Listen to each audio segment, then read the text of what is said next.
Studio में कुछ खास मेहमान हैं, उनसे आपका तारुफ करा दे। सबसे पहले दुर्गेश कुमार पांडे, समिति प्रेसिडेंट संत आसाराम बापू के। कृष्णा शर्मा हमारे साथ हैं, आसाराम के विरोधी। जेके बेनीवाल आसाराम विरोधी हमारे साथ हैं। कोमल हमारे साथ हैं, Asaram supporter. Akhilesh Tiwari Asaram supporter Mumbai studio से हमारे साथ हैं। और साथ ही साथ पंडित दीपक मिश्रा आसाराम के विरोधी हमारे साथ पटना स्टूडियो से जुड़े हुए हैं। इन सबसे बात करें उससे पहले देख लेते हैं क्या है 5 की पंचायत का आज का पहला सवाल। क्या आसाराम को फंसाने की कोशिश हो रही है? सबसे पहले कोमल के पास ही चलते हैं। कोमल, आसाराम को आप सपोर्ट करती हैं, ये जो हमारा सवाल है, क्या जवाब है आपका?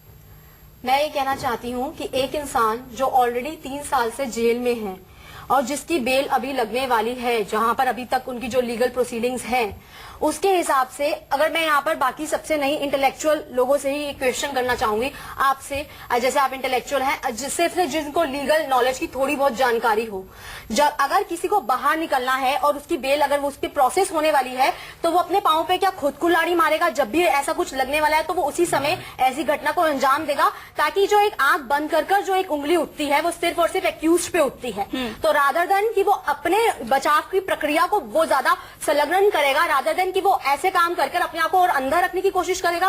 और दूसरी बात ये जो हम बोल रहे हैं कि गुरु दक्षिणा में मौत मांगी जाती है, ऐसा कभी नहीं हुआ है। हम में से इतने करोड़ों साधक हैं, एक इंडिविजुअल की स्टेटमेंट ली गई है, कार्तिक की स्टेटमेंट ली गई है, उसने ऐसा क्यों किया? अभी उन्होंने सिर्फ पीसी में स्टेटमेंट दी है, पुलिस कस्टडी में। इसके आगे की भी प्रोसीडिंग्स हैं, जैसे जुडिशियल कस्टडी होगी और विटनेस रखे जाएंगे। उसकी स्टेटमेंट क्यों हुई, किस मेंटल स्टेट में आकर उसने दी, अभी उसको पकड़ा गया है। ऐसा होता है। एक बात बोलूंगी कि जब मेरे को पकड़ा गया है तो मैं चाहूंगी एक नाम जो ऑलरेडी एस्टेब्लिश है, जो अंदर जूझ रहे हैं, let my case to be finished, उसके ऊपर नाम डाल दूं ताकि मुझे फटाफट छोड़ दिया जाए। और सारा मीडिया, सारी की सारी एस्टेब्लिशमेंट भी उस पर एक तरह से गोल लगाकर देख रही है। तो इसकी विटनेस की स्टेटमेंट्स की भी तोल मोल की जाती है। दुर्गेश जी, जिस तरीके से क्राइम ब्रांच अब इस पूरे मामले की जो तफ्तीश कर रहा है, अहमदाबाद क्राइम ब्रांच है, अगर वो इस तरीके की बातें बोल रहा है, क्या आपको लग रहा है हवा में ही क्राइम ब्रांच इस तरीके की बातें आसाराम के बारे में कह रहा है? देखिए, कोई बात, मैं पहली बात आसाराम का बहुत जिम्मेदार व्यक्ति हूँ, बहुत पुराने समय से मेरा सेवा भी बड़ी है।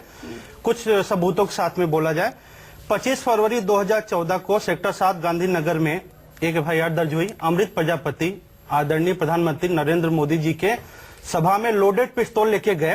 और आप आसाराम के ऊपर बात नहीं करना चाहते? उन्हीं पे कर रहा हूँ, अमृत प्रजापति की नहीं कर रहा हूँ। अमृत प्रजापति की मौत की बात आप कह रहे हैं, उनको मारा, वही मैं एक लाइन में बात पूरी करता हूँ। और लोडेड पिस्टल का जो लाइसेंस बनवाया गया तो KD पटेल साहब के नाम पे बनवाया गया था। मैंने आपसे एक सवाल ये पूछा है, हाँ, दुर्गेश जी, कि क्या क्राइम ब्रांच हवा में ऐसी बातें कर रहा है? मैंने आपसे ये सवाल पूछा। क्राइम ब्रांच की मैं बात आपको बता तो रहा हूँ, आप क्राइम ब्रांच की बात करें। हम तो पहली बात अहमदाबाद क्राइम ब्रांच पुलिस को शाबाशी देते हैं, जल्दी से जल्दी वो इन लोगों को पकड़े और केस को खत्म करें।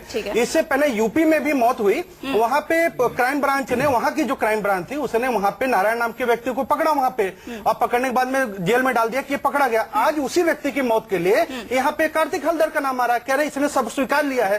भाई वहाँ भी क्राइम ब्रांच थी, यहाँ भी अधिकारी हैं, हम तो वहाँ भी आपने बहस किया, हमने बोला भाई हमारे आदमी ऐसा नहीं कर सकते।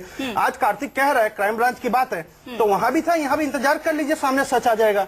आप एक मौत के लिए 2 आदमी को तो नहीं मार सकते ना जी। ठीक है Akhilesh Tiwari ji, fast track court बना के जल्द से जल्द इस पूरे मामले का निपटारा होना चाहिए। क्या आसाराम के जितने समर्थक हैं, आप भी उनके समर्थक हैं, तैयार है जी? फास्ट ट्रैक में ही चल रहा है जोधपुर, और क्या चलेगा? फास्ट ट्रैक में ही तो केस चल रहा है। वंदना जी, इसके पहले 2 लोग पकड़े गए थे, भोलानाथ गुप्ता और सतीश वागवानी, जिन्होंने स्पष्ट उनकी भी जांच हुई और भोलानाथ गुप्ता ने स्पष्ट रूप से आरोप लगाया और क्षमा याचना किया कि हमें मोटी रकम दी जाती थी बापू के ऊपर आरोप लगाने के लिए। सतीश वागवानी के ऊपर संज्ञान आरोप लगा कि उनको पैसा मिलता था बापू को खिलाफ षड्यंत्र रचने के लिए, निश्चित तौर से भारत के सनातन को बदनाम करने के लिए, एक संत शिरोमणि जिससे भारत की संत परंपरा कलंकित हो, ये भारत के खिलाफ, भारत के सनातन के खिलाफ बहुत बड़ा षड्यंत्र चल रहा है। मैं भारत सरकार से निवेदन करूंगा, तत्काल एक आयोग बना करके जल्द से जल्द केस का निपटारा किया जाए, जो दोषी व्यक्ति हो उसको तत्काल सजा दी जाए। आपके चैनल से मेरी मांग है। ठीक है कृष्णा शर्मा जी, आप क्या कहेंगे? सबसे पहली बात, हमारे जो संविधान, हमें अपने कानून पर भरोसा करना चाहिए। और दूसरी बात, जो क्राइम ब्रांच वालों ने अगर कोई चीज निकाली है, कोई चीज अगर उन्होंने बयान उसके जो लिए हैं, उसमें कितना सच है कितना झूठ है ये हमारा कानून तय करेगा। और दूसरी बात ये है कि ऐसे कैसे कौन है जो बाहर बैठ के जो है गुरु दक्षिणा में आपको किसी की मौत का जो सुपारी दे रहा है। ऐसी चीजें अगर हमारे एक जो है जिस तरीके से आसाराम जी के ऊपर चल रहा है, क्या पता कहीं ना कहीं कोई तो है जो इस चीज को चला रहा है। कितना सच है कितना नहीं है ये सारी चीजों को पता होना चाहिए। आए दिन कोई ना कोई जो भी गवाह खड़ा होता है उसके बाद जो है पता लगता है कुछ समय के बाद जो है उसको शूट कर दिया जाता है। तो ऐसा कौन है? क्या सचमुच में अंदर से जो है उसको कहीं कोई आदेश मिलता है या बाहर बैठ के कोई चला रहा है, पैनल कोई बैठा हुआ है जो कहीं ना कहीं प्रॉपर्टी और धन का जो कोई लेन देन है उसी चक्कर में।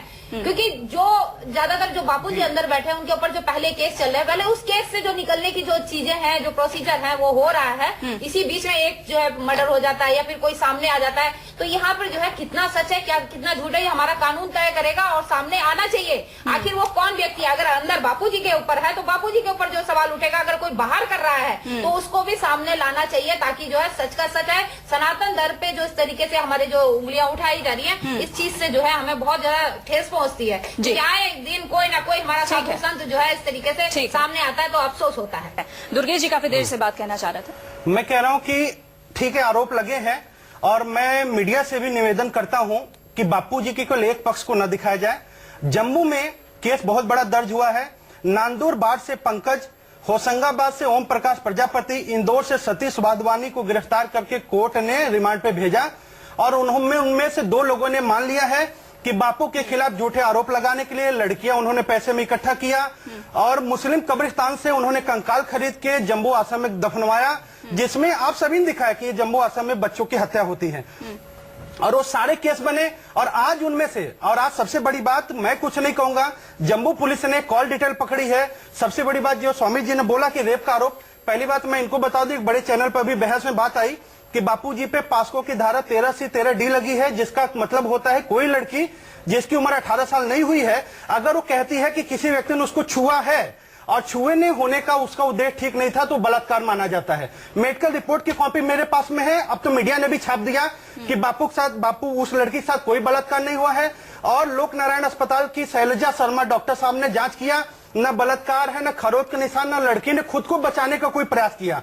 और जम्मू पुलिस एक कॉल डिटेल दे रही, फोन नंबर, जिस समय लड़की कह रही है कि वो रूम में थी, उस समय वो अपने एक साथी के साथ बात कर रही थी और करीब 1460 सेकेंड कंटिन्यू बात हुई है। आप एक बात सुनिए, सबूत कुछ नहीं है, बलात्कार मत कहिए, रेप मत कहिए, इस तरह से आप संतों को बदनाम मत कीजिए। कोमल जी से मैं यहाँ पर सवाल पूछ रही हूँ, कोमल जी, जब ऐसी चीजें लग रही है कि क्राइम ब्रांच फंसा रहा है आसाराम बापू के एक और केस में, तो क्यों नहीं आप लोग इसके खिलाफ एक्शन लेते हैं?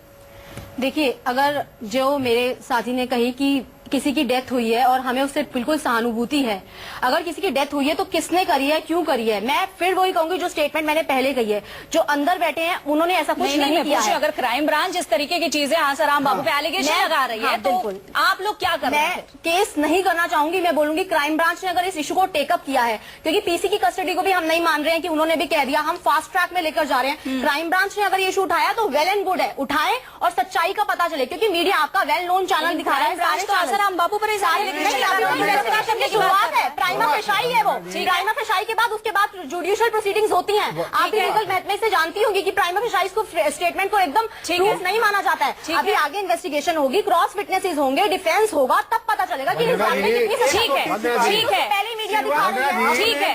ठीक है, 1 मिनट, आज की पंचायत को आगे बढ़ाते हैं।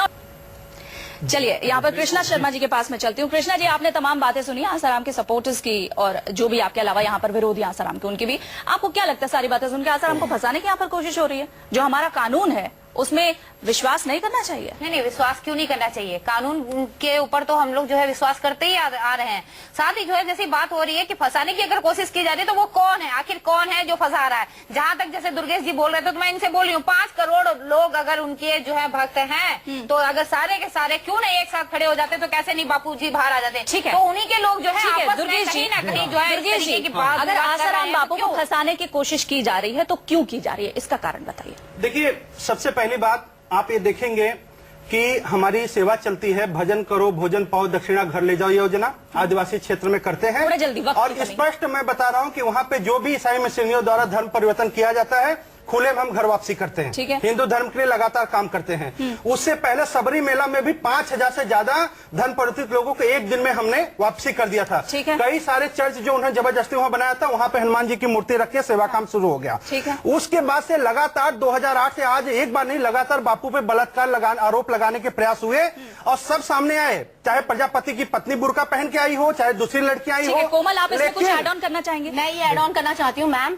कि ये जो बोल रहे फंसाने की कोशिश की जा रही है, यहाँ से मैं दर्शकों को ये बताना चाहूंगी कि बापूजी ने सिक्योरिटी की, विटनेस की सिक्योरिटी की मांग की पिटीशन जोधपुर हाई कोर्ट में लगाई है। अगर हम मान लेते हैं कि जोधपुर में बैठकर आसाराम बापूजी ये सब कर रहे हैं, तो दूसरी तरफ से विटनेसेस की सिक्योरिटी की प्रोटेक्शन की अपील क्यों करेंगे? तीसरी बात यह है कि यहाँ पर तो स्टेट ने प्रोटेक्शन प्रोवाइड की थी। Within the protection facility अगर कुछ हो रहा है, then state comes into the question, not Asaram Bapu. So we should see that where are the pitfalls.